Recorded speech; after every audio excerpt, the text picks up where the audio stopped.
Hello, and welcome to the Kathleen Spracklin podcast. I am a woman on a mission to gather a cadre of writers, thinkers, and teachers who are transforming the world one character at a time. And it all starts with one thing, a deep understanding of human motivation, why people do what they do, and the forces that drive them. To gain that understanding, I am mining the intersection of psychology, theology, and philosophy to make you a better writer. This is episode 89, The Role of Understanding in Active Reading, or How to Zettelkasten a Book. I've been on a roll of trying to mine the intersection of psychology, theology, and philosophy on one rather specific question just now, which is the role of understanding. How do each of these fields view understanding as a separate activity? And I ran into some interesting challenges trying to track down the psychological point of understanding. I'm not finding a whole lot directly about understanding. So I will widen my search. I'm not giving up by any means, but just looking through the volumes that I have on hand, I'm not seeing it covered. So I do want to discuss the feeling, because that's what we're involved here with the character traits, is communicating feelings. And so it occurred to me that I ought to simply construct an opportunity for us to have a shared experience of an understanding.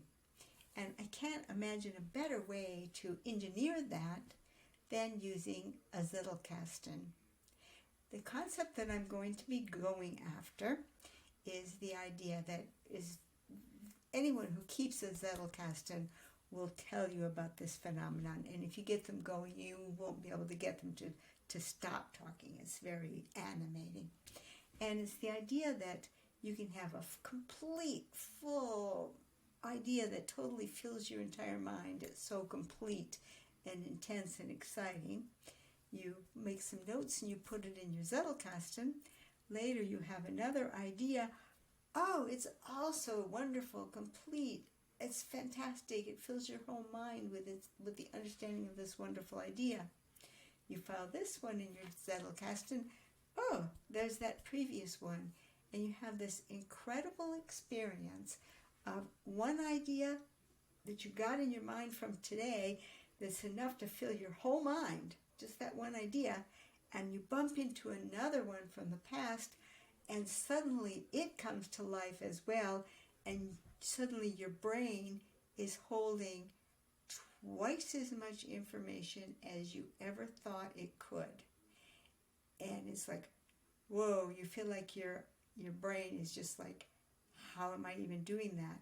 And then something really, really magical happens out of that. Very, very often you will get a complete third idea that links the two, or is drawn out of the two, or that the two expand and elucidate in some way. And it's just an absolutely exhilarating experience. And I think that's why people become Zettelkasten addicts, is, you want that high. So what I wanted to understand is understanding itself. And so the thought occurred to me to pursue this in a manner that's a little bit more organized. I mean, I'm sitting there. I spend 2 hours every morning researching. It's what I love to do. I'm retired. I get to, and I love it, so I do it.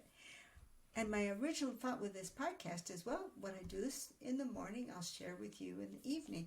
Well, the challenge is you can end up down a little rabbit hole that doesn't make a complete thought, and it doesn't shape up into anything for the evening. So this time I'm taking a different approach, and this is a side project to my research, but I think it's going to provide a very interesting example that I might be able to use when it comes time to write up my research. And so for this purpose, I'm going to begin a little series here which I'm titling How to Zettelkasten a Book. And it's an obvious play on words on Mortimer J. Adler's classic, How to Read a Book. You couldn't have a more obvious play. Well, and in particular, I am focusing on, at this moment, chapter 5 in that book, which is How to Become a Demanding Reader. And if you read this chapter of this book with a Zettelkasten in mind, you can get some pretty amazing insights right away. Well, he begins by talking about the rules for reading yourself to sleep, which are kind of funny. They really are quite cute. And then he says, but unfortunately, the rules for being an active and wide-awake reader are not simply the opposite of the rules for reading yourself to sleep. They're a little bit more demanding than that. And he's going to spend this chapter of this book giving us some rules for reading a book. And I think that it's a very, very fitting way to, talk about topic within topic within topic. Let's take a look at how you would organize a Zettelkasten for reading how to read a book.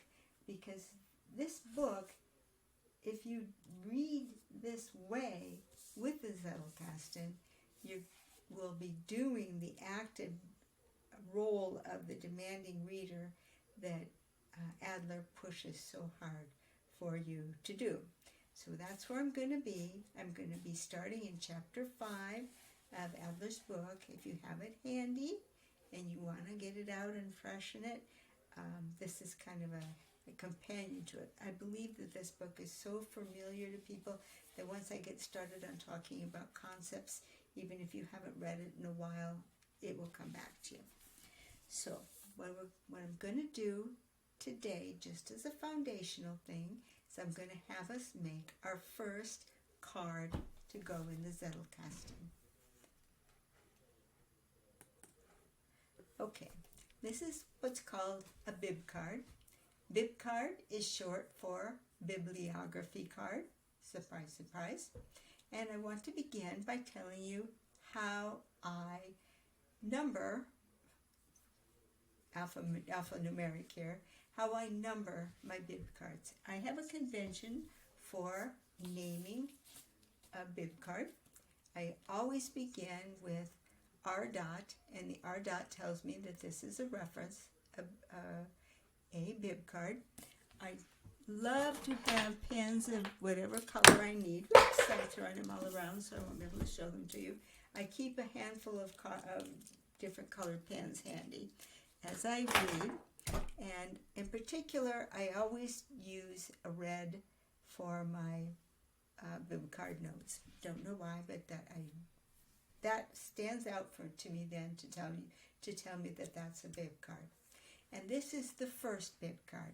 Unlike many people who keep bib cards, I just never, I would go out so far as to say I never have one bib card for a book unless I've only just gotten the book and I haven't gotten very far into it at all, or maybe it's a book that was where I'm looking for a certain reference in the book and I'm not reading the whole book, I'm just diving in for something.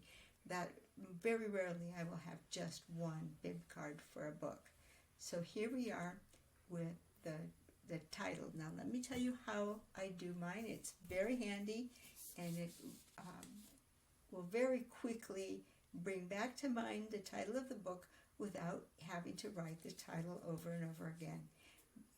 As we will see that this number is going to show up in different places in the Zettelkasten as we go forward.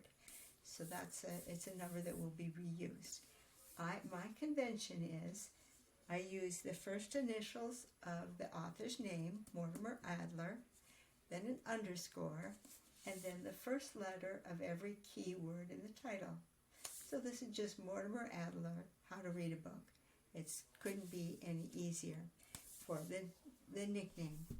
I also keep a special card where I keep track of the names that I've assigned. And for me, I do that alphabetically. So I have a card that's in the R.M section would have an entry on it for R.MA_HRB, how to read a book.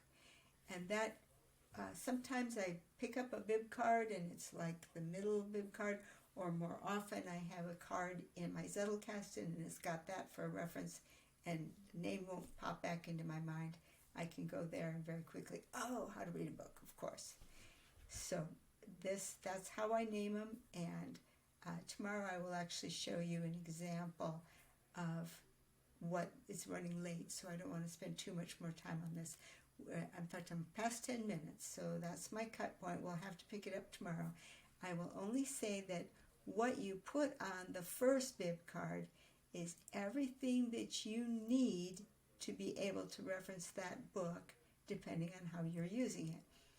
Well, I'm usually more casual because I'm often just reading for enjoyment, but I borrowed another book, Umberto Eco, another very, very classic book, How to Write a Thesis, and so I referred to him for all the information that I might want to have in a bibliography, so that I could give you what for me is somewhat unrealistic, but the most complete first bibliography card that I could imagine.